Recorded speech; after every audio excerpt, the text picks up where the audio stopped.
Oke, di video ini gue akan ngebahas 5 tipe base TH9 terbaik yang bisa kalian coba gunakan.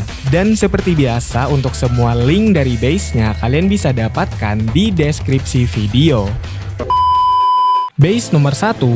Oke, jadi di sini ada sebuah base yang dikategorikan sebagai base asimetris. Nah, jadi untuk definisi dari base asimetris itu sendiri bisa diartikan sebagai base yang tidak memiliki keseimbangan atau simetri dalam penempatan bangunannya. Dan ini sekedar untuk konteks tambahan aja jika base asimetris seperti ini banyak sekali digunakan untuk membingungkan musuh dan membuat jalur serangan susah untuk ditebak. Dan adapun untuk argumen gua kepada base asimetris seperti ini, yaitu dapat memaksa lawan untuk melakukan scouting lebih lama terhadap base ini. Jadi maksud gua yaitu lawan pasti agak lebih lama lah gitu mikirnya jika ketemu base dengan tipe asimetris seperti ini. Karena ya itu tadi banyak pertimbangan yang harus benar-benar diperhatikan. Karena kesalahan sedikit saja ketika menyerang base asimetris seperti ini itu bisa menghasilkan domino effect. Jadi misal kayak pasukan tiba-tiba harus berubah arah serangan, atau yang paling fatal akan ada area yang tidak bisa tersentuh sama sekali oleh pasukan lawan. Nah, jadi kesimpulannya base ini cocok untuk memperlambat dan mengacaukan strategi lawan.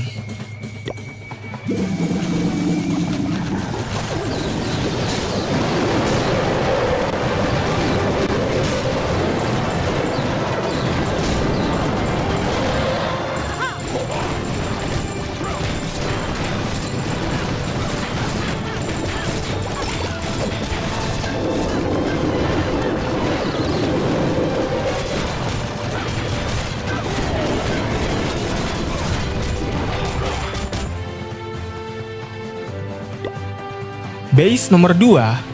Oke, berikutnya di sini ada sebuah base yang dikategorikan sebagai base jebakan TH. Dan untuk definisi dari base jebakan TH itu sendiri yaitu adalah base yang menempatkan posisi Town Hall di pinggir. Namun tentunya sudah dikelilingi banyak sekali jebakan. Nah, dan adapun untuk konteks penggunaan dari base dengan tipe jebakan TH seperti ini, itu utamanya adalah untuk memancing lawan agar menyerang TH terlebih dahulu. Dan adapun untuk argumen pendukung dari base dengan tipe jebakan TH seperti ini, yaitu untuk memanfaatkan psikologi pemain yang ingin cepat menghancurkan TH, yang dimana memang gua rasa rata-rata psikologi player COC adalah seperti itu, yaitu untuk cepat-cepat menghancurkan TH. Nah, lalu masuklah kita ke konsekuensi dari lawan yang menyerang dari arah TH ini, yaitu seperti yang sudah gue bilang barusan kan di awal, jika definisi dari base jebakan TH ini itu juga menyertakan semua jebakan yang kita miliki untuk melindungi TH yang berada di pinggiran base ini. Jadi ya konsekuensi bagi lawan yang psikologinya berhasil kita mainkan adalah pasukannya akan banyak sekali yang tereliminasi di area sana. Jadi ya kesimpulannya untuk base dengan tipe jebakan TH seperti ini itu sangat efektif untuk strategi bertahan yang ingin menjebak pasukan utama lawan.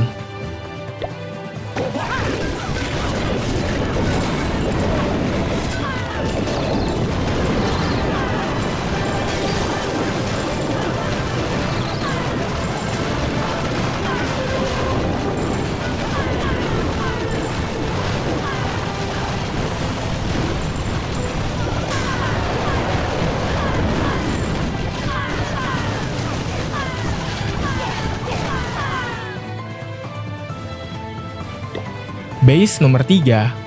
Oke, berikutnya di sini ada sebuah tipe base yang termasuk ke dalam kategori base cincin, atau mungkin biasanya lebih dikenal dengan istilah ring base. Dan adapun untuk definisi dari base dengan tipe ring seperti ini, yaitu adalah base yang membagi areanya menjadi dua bagian, yaitu ada bagian ring luar, yang mana di sana mayoritas pertahanan kita ditempatkan beserta beberapa bangunan penghambat lainnya.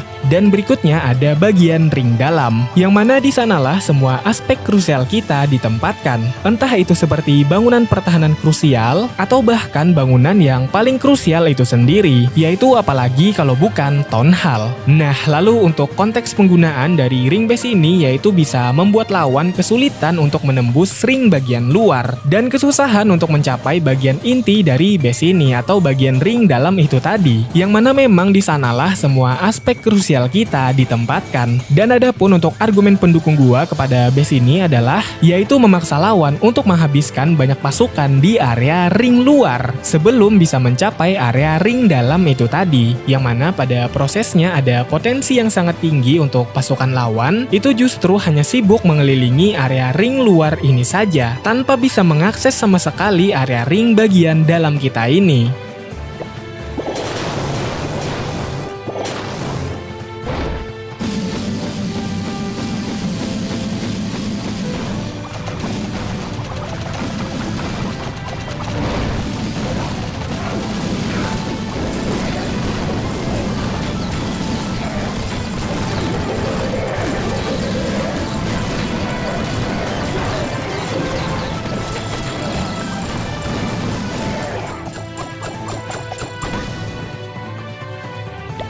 Base nomor 4.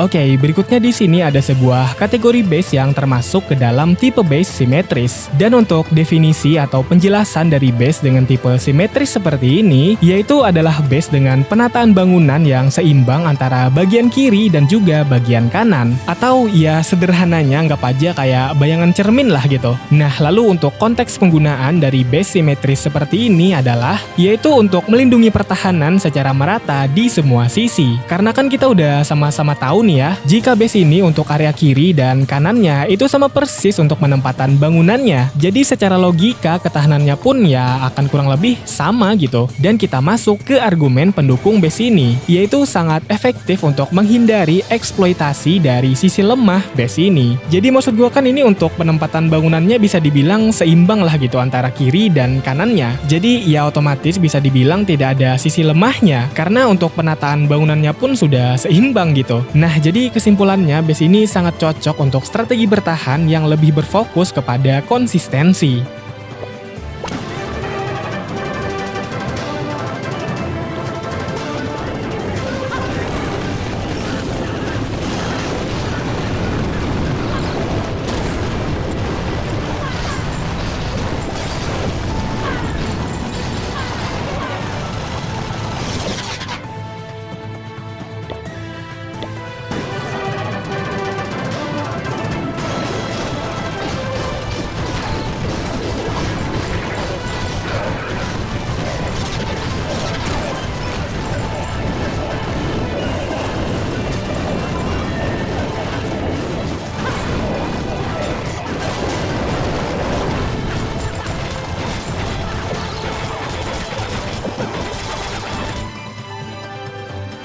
Base nomor 5. Oke, jadi ya untuk base terakhir ini anggap aja kayak semacam pelengkap lah ya. Mana tahu dari kalian ada yang baru naik TH, gue rasa dengan desain base seperti ini akan sangat amat membantu kalian dalam menyeleksi bangunan mana yang pengen diprioritaskan untuk di-upgrade terlebih dahulu.